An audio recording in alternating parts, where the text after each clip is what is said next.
Oke, Assalamualaikum warahmatullahi wabarakatuh. Halo teman-teman semua. Jadi perkenalkan saya Salsa dari Angkatan 6 Kelompok 3. Dalam podcast kali ini kita akan membahas tentang salah satu tokoh nasional yang menjadi role model core values berakhlak, yaitu Bapak Dr. Kiai Haji Abdul Rahman Wahid atau lebih akrab dikenal Bapak Gus Dur. Nah, sebelum membahas lebih jauh, saya akan memperkenalkan teman-teman saya dulu yang ada di sini. Yang pertama ada Kak Hadijah. Halo Kak Hadijah.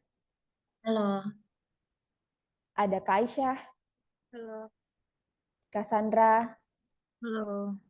dan ada Kak Suha. Halo, Oke, berbicara tentang Gus Dur, mungkin kita perlu perkenalan sedikit ya. Mungkin dari Kak Hadijah bisa bantu dulu memperkenalkan ke kita siapa sih sosok Gus Dur ini sebenarnya. Yang saya kenal dari seorang Gus Dur, beliau adalah seorang pemimpin yang terkenal dengan nilai pluralismenya.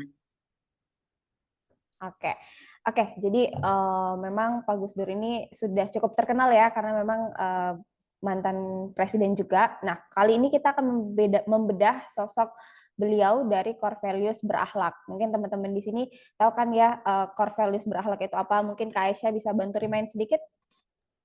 Berakhlak merupakan singkatan dari berorientasi pelayanan, akuntabel, kompeten, harmonis, loyal, adaptif, dan kolaboratif.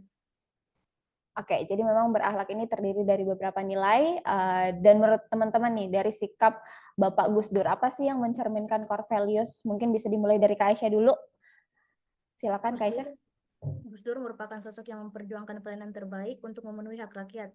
Beliau terlibat dalam organisasi LSM serta berusaha untuk mendengarkan hati rakyat. Bahkan beliau pernah mengatakan yang ahli dan profesional itu banyak. Kita punya banyak profesor dan doktor. Namun yang kita perlukan adalah orang yang jujur dan mau mengerti suara rakyat. Menurut saya hal ini merupakan suatu bentuk sikap berorientasi pelayanan. Oke, itu berorientasi pelayanan dari Kak Aisyah. Kemudian kalau dari Kak Hadijah, silakan Kak. Jadi selain berorientasi pada pelayanan, ada juga nilai yang bisa kita pelajari dari Gus Dur, yaitu akuntabel dan kompeten. Untuk nilai akuntabel, kita bisa melihat bahwa bagaimana Gus Dur selalu menekankan pentingnya integritas moral dan etika dalam kepemimpinan.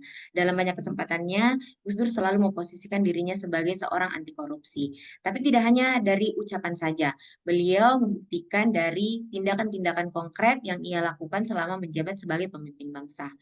Nah, dalam nilai kompeten kita bisa lihat bagaimana orang-orang menilai Gus Dur itu sebagai pemimpin yang bukan hanya menjalankan kepemimpinan sebatas untuk melaksanakan otoritas dan tugas yang ia emban, tapi beliau juga memiliki kemampuan untuk mempengaruhi masyarakat mencapai tujuan negara. Oke, terima kasih Kak Hadijah. Selanjutnya Kak Sandra, silakan. Baik, selanjutnya nilai harmonis dari beliau yaitu terdapat dalam dialog antar agama di mana beliau aktif mengadakan pertemuan dan dialog dengan pemimpin agama lain seperti Islam, Kristen, Hindu, dan Buddha. Ini gunanya untuk membangun hubungan yang baik di antara mereka. Ini menunjukkan bahwa beliau memiliki upaya untuk menciptakan harmoni di tengah keragaman. Kemudian nilai loyal dari beliau adalah dia setia pada prinsip dan percaya bahwa setiap agama itu memiliki nilai dan perannya masing-masing di masyarakat. Mungkin itu. Oke, terima kasih Kak Sandra. Selanjutnya Kak Sulhan. Gus Dur terkenal dengan sikapnya yang adaptif, utamanya dalam menyelesaikan masalah. Salah satu contohnya adalah saat Gus Dur memberikan Aceh referendum untuk otonomi dengan tujuan menghentikan konflik Aceh yang sudah berlalu. Nah, untuk sikap kolaboratif, sebagai seorang presiden, Gus Dur menjalin kerjasama dengan berbagai pihak. Gagasan Gus Dur kali itu adalah membentuk Forum Negara Pasifik Barat, Poros Indonesia, India, Cina, serta kunjungan ke negara-negara peserta konferensi Asia Afrika. Hal itu dilakukan untuk menarik kembali solidaritas negara Afrika yang dulu dibangun oleh Presiden Soekarno. Oke, jadi memang banyak banget ya hal baik dan inspiratif yang bisa kita pelajari dan teladani dari sosok Gus Dur.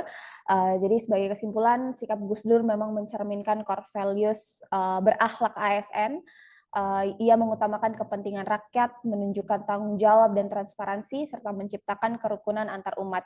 Dengan sikap inklusif dan adaptif, Gus Dur berhasil membangun kerjasama dengan berbagai kelompok, menampilkan kompetensinya sebagai pemimpin visioner. Nilai-nilai ini menjadikannya sosok yang inspiratif dalam kepemimpinan. Nah, mungkin itu podcast kita hari ini, teman-teman. Terima kasih atas waktunya. Sekian, wassalamualaikum warahmatullahi wabarakatuh.